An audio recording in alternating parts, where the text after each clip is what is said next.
Internet stings are the new crime du jour. Let's start with a brief history of the Internet. The concept that led to the development of the Internet can be traced back almost 40 years to academic papers written in the early 1960s on what was called packet switching networks. In 1969, these ideas matured into a working prototype network called ARPANET. Although this network had only 4 nodes or computers connected to it, it was the forerunner of today's Internet. In 1971, 15 universities and research institutes were connected together, and the system was upgraded to handle a seemingly large 64-node network. In 1973, the first European computers were connected in England and Norway. Meanwhile, the key technologies of the Internet, Telnet, FTP, and Unix, were being invented in the early 1970s. Ethernet, invented by Bob Metcalfe, who founded 3Com, would later become the standard for local area networks, or LANs. Telnet allowed remote interactive access to other computers. FTP, or File Transfer Protocol, enabled the transfer of large data files over the network. Unix, invented appropriately enough by the phone company Bell Labs and enhanced at UC Berkeley, became the software backbone of the Internet. Later, Sun Microsystems commercialized Unix. The dominant use of the Internet in the 1970s was an early version of email. In 1979, Usenet was invented to carry discussion forums, the primitive form of today's chat rooms. This was the beginning of the more public side of the Internet, as contrasted to the private email and telnet sessions. Usenet would later grow to its present volumes of more than 10,000 separate topic areas and hundreds of thousands of gigabytes of data. That's the equivalent information of large public libraries that is accessed each day.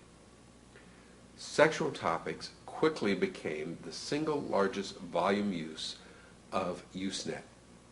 Communications and discussion of human sexuality has continued to be an important use of the Internet to this day. Throughout the 1980s and 1990s, the Internet grew exponentially. The number of hosts in 1974 was 1,000. In 1987, 10,000. In 1989, 100,000. In 1992, the number of hosts or computers with permanent IP addresses surpassed the 1 million mark, and it is well beyond that today. This doesn't even count the millions of people who dial into the Internet via modems. In 1993, Mosaic, the precursor to the Netscape browser, took the world by storm and gave birth to what is now known as the World Wide Web. And the rest, as they say, is history. Today, the Internet links more than 170 countries worldwide, with over 1.5 million domain names and over 40 million hosts, underscoring the new central role of the Internet in American life, and indeed the entire world. A 3-judge federal panel in Philadelphia in June of 1996 called the Internet the most participatory marketplace of mass speech that this country, and indeed the world, has ever seen. However, as popular as the Internet has become, some distorted misconceptions have developed around its use.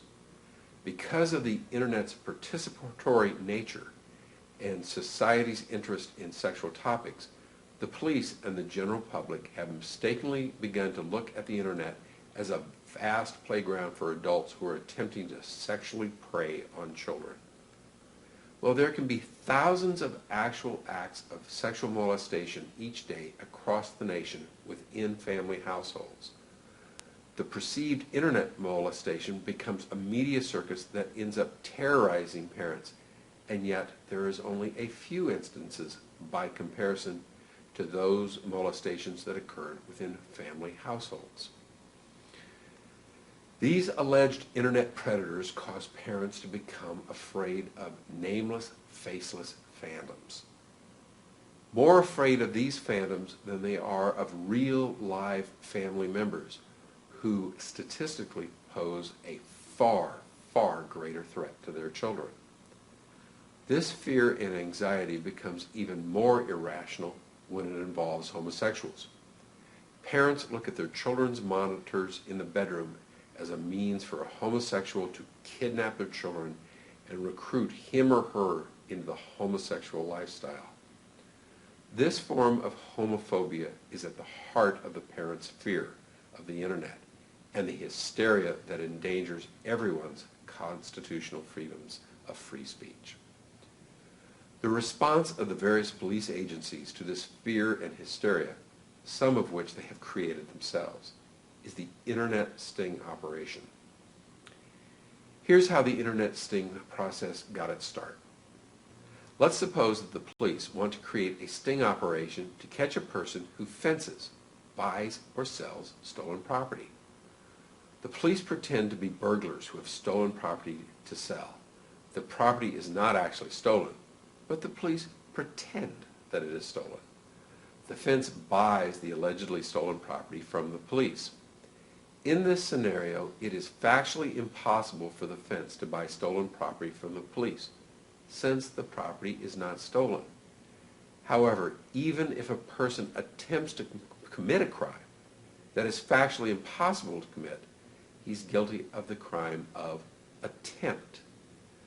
The fence would therefore be guilty of attempted receipt of stolen property. Now, changing venues. Let's suppose that the police want to create a sting operation to catch a molester, but this time online. The police go to the internet and pretend to be a 13-year-old girl. They advertise in their online profile that they are a minor looking for sex with an adult. Or they enter into chat rooms using this profile and chat with others in the sex chat rooms.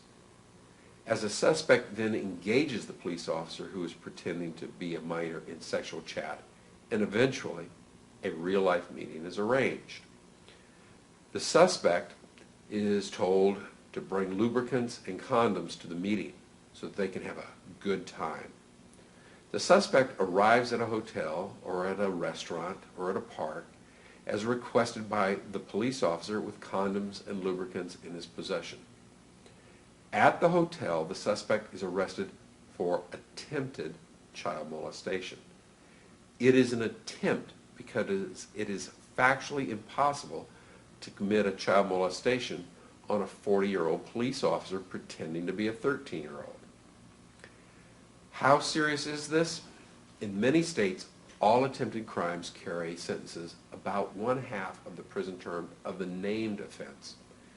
In this case, child molestation, in most cases, lewd act with a minor under the age of 14, carries a severe prison term.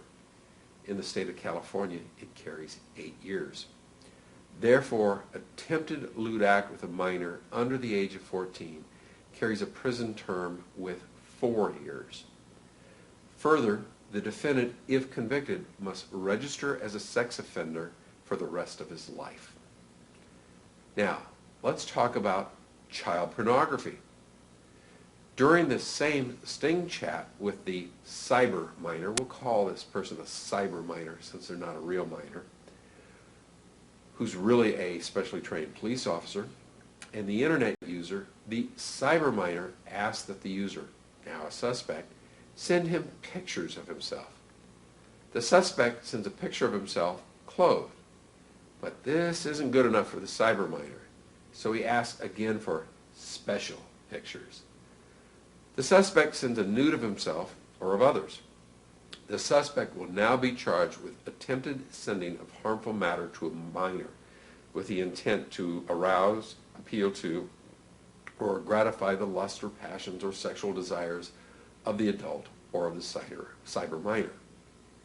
In most states, a charge like this carries with it numerous years in state prison. Further, each photograph must also be charged as a separate offense, adding years to the sentence. Now consider this. What if the adult and the cyber minor engage in cybersex? Again, the suspect might be charged with sending harmful matter, the conversation, to the minor. The law would not necessarily make an oral conversation harmful matter, but the prosecution's theory is that the electronic transfer becomes material. Now, what if the cyber minor asks the suspect to send him more pictures? This time the pictures depict a minor engaged in sex acts or simulated sex acts. The suspect is now charged with sexual exploitation of a minor. In most states, this offense carries 1 year in the county jail on a first offense and about 3 years in state prison on each subsequent offense. However, if the suspect does not send any child pornography to the cyber minor, that is not the end of the sting. When a suspect is arrested for either attempted child molestation or sending harmful matter to a minor, the police get a search warrant for the suspect's computer.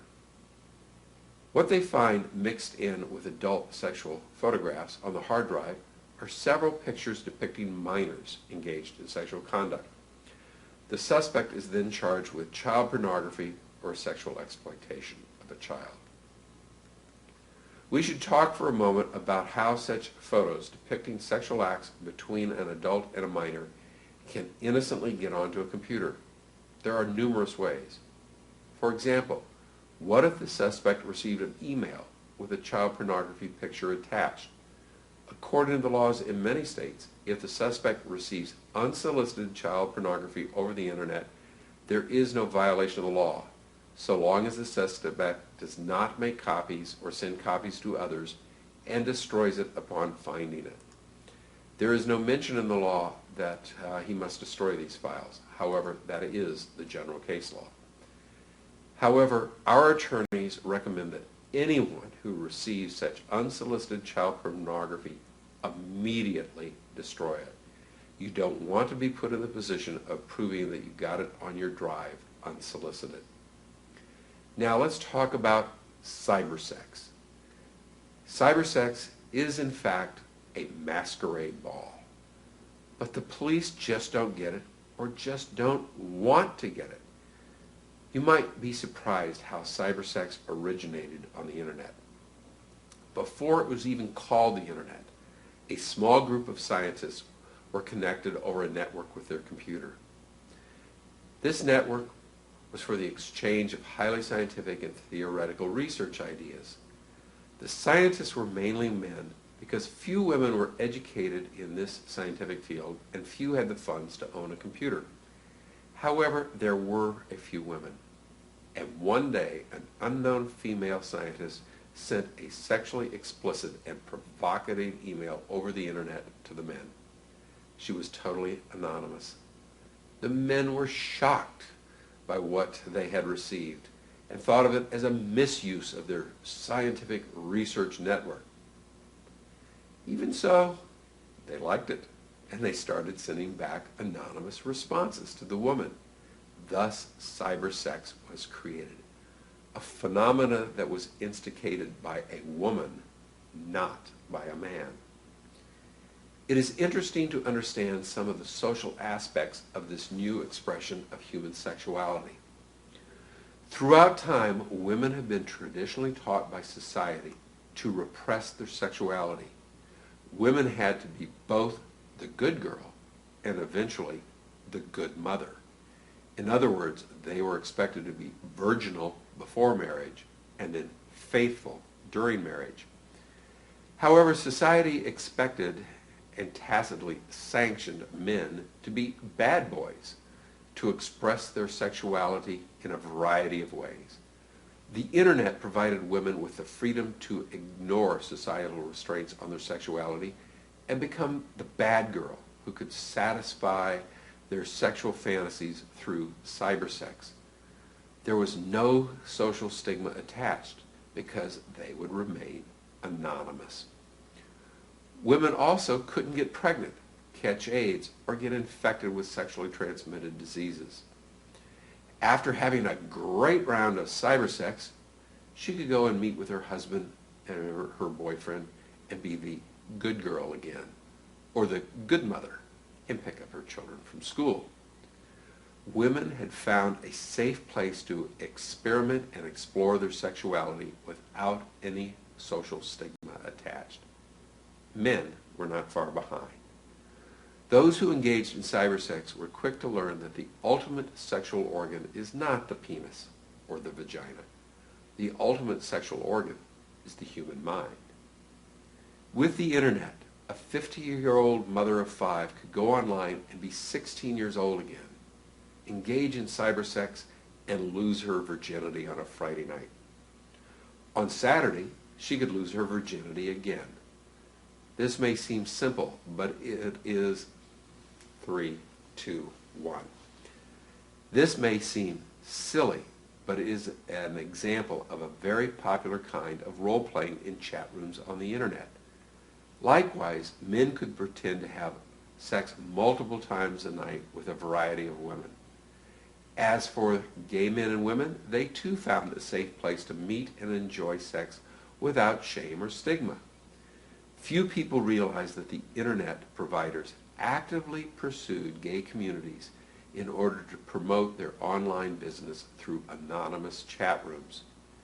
People experimented with their sexuality over the internet in a number of ways. By role-playing as a heterosexual when they were homosexual, role-playing as a homosexual when they were a heterosexual, role-playing as a man when they were a woman, role-playing as a woman when they were a man, role-playing as a minor when they were adult, and minors sometimes got online and pretended to be adults. It became common knowledge in the internet sex world that cybersex was role-playing, acting out fantasies, and no one knew what was real and what was fantasy about the person that they were chatting with. Eventually, no one believed that the other person online was actually real or that their profile was real. The internet became a masquerade ball in cyberspace. Everyone was protected by a mask of anonymity that hid their true identity. Was that a gorgeous blonde woman you just had cybersex with? Or was it really a man? You would have no way of knowing. Everyone developed a game on the internet primed to unmask the other person in order to find out what was real and what was fantasy. For example, you could request a picture of the other person. However, once they sent you a picture, was it real or was it fake? There was no way of knowing what was real, what was fantasy, without actually meeting face to face. Soon, people started asking to meet. Often, this was done over the phone in order to learn something about the other person. Actual meetings were usually in public places. Sometimes one person would show up and hide and just look to see who the other person was. Can we meet at the mall and look at each other across the atrium? Might be a typical request of this kind of encounter. Now there is a new player in this role-playing game, the police officer. This specially trained police officer is not participating in this fantasy for his own sexual exploration.